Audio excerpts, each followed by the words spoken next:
मुहर्रम गुज़र जाने के बाद अब प्रॉपर्टी की क्या सूरत हाल होगी, और ख़ास तौर पे उन लोगों के लिए जो लोग प्रॉपर्टी का काम करते हैं, प्रॉपर्टी के डीलर्स हैं, प्रॉपर्टी में इन्वेस्टमेंट करते हैं। ये है मेरा मौज़ू। मैं हूं इंतखाब सूरी, आप देख रहे हैं हमारा चैनल प्रॉपर्टी अपडेट्स। आप ये जानते हैं कि एक अभी जो पिछले दिनों बजट आया, नई हुकूमत जो बजट लेकर आई, और उस बजट ने ज़ाहिर है कि इस मार्केट को काफ़ी हिला के रख दिया है। अब इन्वेस्टर्स काफ़ी पीछे हट गए हैं और हटेंगे, और हटना चाहिए, ज़ाहिर है। इसी तरह जो है ना, बहुत से लोग अब सोच रहे हैं कि प्रॉपर्टी के अलावा कोई दूसरा अल्टरनेट रास्ता इख्तियार किया जाए। हालांकि मेरा इसमें इख्तलाफ है, और मैं समझता हूँ कि प्रॉपर्टी का फिर भी इस वक्त कोई नेमोबदल हो नहीं सकता। हाँ, यहाँ पे बिजली, पानी, गैस की बड़ी सहूलियात होती, बुनियादी सहूलियात बहुत होती। यहाँ पर जो है इंडस्ट्रीज़ को फ़रोग़ मिलने के मौक़े होते हैं, गवर्नमेंट की पॉलिसी ऐसी होती, यहाँ पे कारोबार करने के ज़राए और गवर्नमेंट की सपोर्ट होती, तोहफ़ा बेहा बहुत अच्छा होता। मगर यहाँ पे कारोबार जिस तरह करने वालों के साथ प्रॉब्लम्स आती हैं, कई पॉलिसी गवर्नमेंट की बदलती रहती हैं, कभी लॉ एंड ऑर्डर की प्रॉब्लम हो जाती है, तो कभी दूसरे मसाइल खड़े हो जाते हैं। कोई सपोर्ट गवर्नमेंट की तरफ से नहीं है, अपॉर्चुनिटीज़ नहीं है, और आए दिन पॉलिसियाँ बदल जाने की वजह से, और ख़ास तौर पे जिस तरह बिजली और की फ्लक्चुएशंस होती हैं, जिस तरह गैस के मसाइल खड़े होते हैं, वहाँ इंडस्ट्रीज़ का कायम करना या बिज़नेस को फ़रोग़ देना, ये एक बड़ा मुश्किल काम हो गया है। तो लिहाजा इस लिहाज से मैं नहीं समझता कि प्रॉपर्टी के मुकाबले में दूसरा बिज़नेस शायद चंद तो हो सकते हैं, जैसे आईटी का बिज़नेस है। हाँ, वाकई इंडस्ट्री लगाई जाए तो उसको हमें सराहना चाहिए, उसको फ़रोग़ मिलना चाहिए, क्योंकि ये किसी भी मुल्क के लिए बहुत ही फ़ायदेमंद चीज़ है और रीढ़ की हड्डी होती है इंडस्ट्रीज़, ज़ाहिर है, और ख़ुशी महसूस होती है और होना भी चाहिए। लेकिन फिर भी इन तमाम हालात में अभी भी लोग प्रॉपर्टी को काम करने वाले, प्रॉपर्टी को समझने वाले, वो पीछे नहीं हटे हैं। एक फ़र्क तो पड़ेगा, ज़ाहिर है कि, लेकिन फ़र्क जो है किस में पड़ेगा, ये मैं अपनी वीडियोज़ में बता चुका हूँ। जो बड़ी प्रॉपर्टीज़ हैं, जो लीज़ प्रॉपर्टीज़ हैं, उसके ऊपर जो है ख़रीद व फ़रोख्त में असर पड़ सकता है। लेकिन इसके अलावा जो सोसाइटीज़ के काम हैं या दूसरे काम हैं, जो ख़रीद व फ़रोख्त जो जेन्युइन है वो चलती रहेगी, रेंट के मामला चलते रहेंगे। लेकिन अब कई माह के बाद एक नई अपॉर्चुनिटी क्रिएट हुई है, और उसमें अब आप दाखिल हो रहे हैं। लिहाजा किसी किस्म की मायूसी, किसी किस्म की परेशानी आपको होनी नहीं चाहिए। आपको ये पता है कि पाकिस्तान में ये जो अय्याम होते हैं, ख़ास तौर पे ज़ाहिर रमज़ान आता है तो लोग रमज़ान में ठंडे हो जाते हैं, कारोबार पेशरफ्त इख्तियार नहीं कर पाता, और कारोबार में वो तेज़ी का रुझान नहीं मिलता। फिर उसके बाद रमज़ान के बाद आप चले जाएँ तो दूसरे मसाइल खड़े हो जाते हैं, और फिर बारिशों का सिलसिला चलता रहा। हाँ, अब जब रमज़ान ख़त्म होने के बाद और इन तमाम सूरत हाल से गुज़र जाने के बाद मुहर्रम जो आता है, तो 10 मुहर्रम के ख़त्म होते ही कारोबारी एक्टिविटीज़ खुल जाती हैं, लोगों के रुझान जो है दोबारा पैदा हो जाते हैं। और आप देखिएगा कि 10 मुहर्रम के बाद आज मैं जो वीडियो बना रहा हूँ, ये 10 मुहर्रम है, और 10 मुहर्रम के बाद ये वीडियो लोड होगी, पब्लिक होगी। लेकिन आप इस बात के लिए कमर बस्ता हो जाएं, जो लोग प्रॉपर्टी के काम कर रहे हैं, कि this is the good time for everyone, good time for every business, not only the property. कि अब आप जो है ना वो अपने चीज़ों को तेज़ कर दें, और इंशाल्लाह जो आपको लॉसेस हुए, जो मसाइल के आप शिकार रहे हैं, उसको कंपनसेट करने का वक्त है। इसलिए कि बहरहाल मैंने बताया कि हिम्मत कभी नहीं हारना चाहिए। गो के प्रॉपर्टी में अब इन्वेस्टर्स का जो है रुझान थोड़ा कम होगा, और उसमें एक फ़ायदा जो है मेरा और आपका तो ये तो है कि प्रॉपर्टी की वैल्यू कम आएगी, और हम आप जैसे लोग भी प्रॉपर्टी ख़रीद सकते हैं, और आप हम जैसे लोग जो है ना अपने घर का भी ख्वाब पूरा करने के ज़राए मौजूद हैं।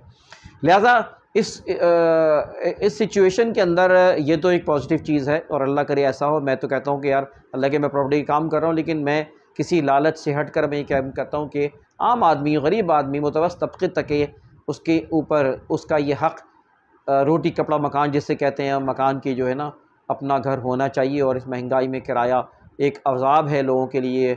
इस महंगाई में जो है ना अपना घर ना होना एक बहुत बड़ा एक चैलेंज है लोगों के लिए। लेकिन बहरहाल मैं वही कहता हूँ कि हमेशा अब मेहनत करना है, कोशिश करना है, जिद्दोजहद करना है, मस्बत सोचना है। अगर आप ये सोच के बैठ जाएंगे यार ये तो हालात बड़े चेंज हो गए, ख़राब हो गए, तो फिर ऐसे लोग जो है कभी तरक्की नहीं कर सकते। और मैं अपनी वीडियोस में प्रॉपर्टी के साथ साथ मैं मोटिवेशनल चीज़ें भी बनाता हूँ। मेरी दूसरे चैनल है मेरे पर्सनल नेम से इंतखाब सूरी के नाम से, आप वहाँ जाएं और वहाँ देखें, इस तरह की आपको चीज़ें मिलेंगी। लेकिन मैं यहाँ ये ज़रूर बताना चाहता हूँ कि अपॉर्चुनिटीज़ क्रिएट होती है। देखिए, अपॉर्चुनिटी को अवेल करना हमारा काम है। बहुत से लोग होते हैं अपॉर्चुनिटीज़ के बावजूद, उसके जब अपॉर्चुनिटी मिलती है ना, तो दो तरह के लोग होते हैं। एक होते हैं पेसिमिस्टिक सोच के मालिक, जो कि मतलब एक डिफेंसिव रहते हैं, एक नेगेटिव सोचते हैं, गिलास को खाली देखते हैं आधा, और आधा भरा हुआ नहीं देखते।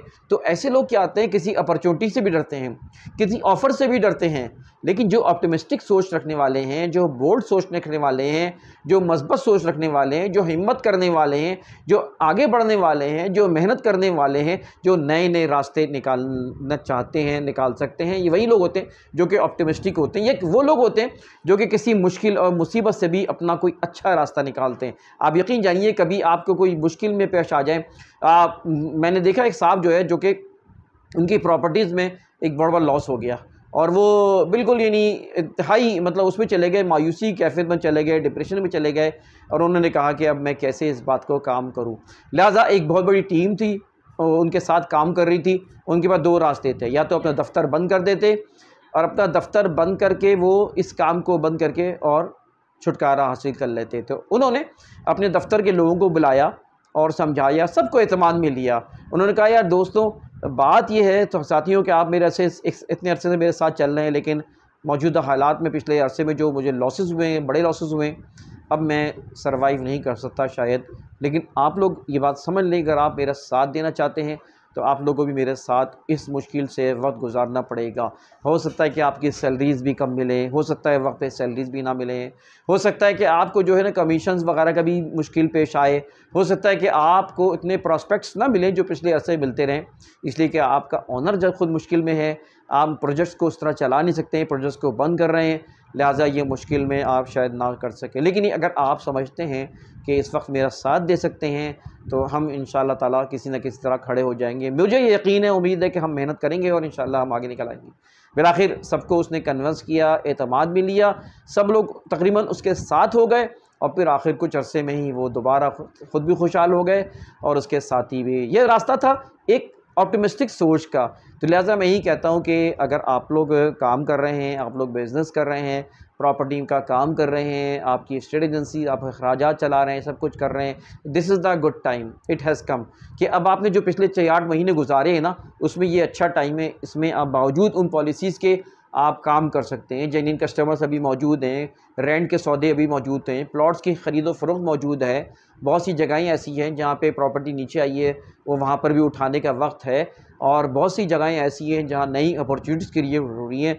इसलिए कि ये बात आप मान लें कि शहर कराची में 3 करोड़ की ज़्यादा आबादी है और चंद लाखों के पास जो है मकान है, प्रॉपर्टी है। लिहाजा एक बहुत बड़ी तादाद, यानी डिमांड सप्लाई का खेल है। इस वक्त बहुत बड़ी तादाद ऐसी है जो कि प्रॉपर्टी, अपना मकान, अपनी चीज़ें बनाना चाहती है। तो दोस्तों, ये अपॉर्चुनिटीज़ हैं। लिहाजा बस मैं यही बात कहूँगा कि अब मुहर्रम के बाद आप मेहनत करें, कोशिश करें, लगन से काम करें, दिल जमई से काम करें, ईमानदारी से काम करें, फोकस करें, अपने काम को फोकस करें, टारगेट करें, इंटेलिजेंट वर्क करें, मूव करें, सोशल मीडिया को इस्तेमाल करें, अपनी जो है ना तवानाइयों को इंटेलिजेंट मूव करें, उसमें जो है इन ज़राए को बेहतर से बेहतर इस्तेमाल करें, तो इंशाअल्लाह आप दोबारा न सिर्फ खड़े हो सकते हैं बल्कि बहुत आगे बढ़ सकते हैं। तो इंतखाब सूरी को इजाज़त दिए। वीडियो अगर पसंद है तो लाइक करें, कमेंट करें, शेयर करें। फिर इंशाअल्लाह अगली वीडियो में मुलाकात होगी। इजाज़त दीजिए, अल्लाह हाफ़िज़।